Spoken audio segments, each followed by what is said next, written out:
Nagtatanong si bossing kung ano ba daw. Nagtatanong si boss kung may pangalan ba daw yung aking mga alaga. Actually ito lang alaga ako, personal na alaga.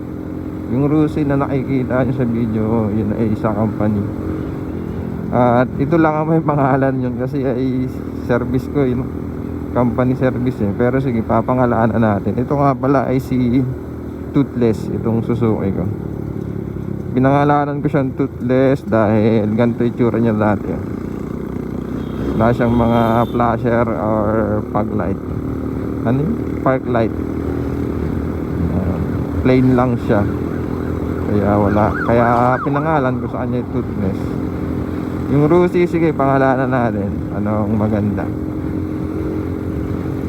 May naisip na ako nung nakaraan, si Maki. Yan, Maki. Sige, Maki na lang. Ayos ba yan? Ayun boss. Shoutout sa'yo bossing. Peace out.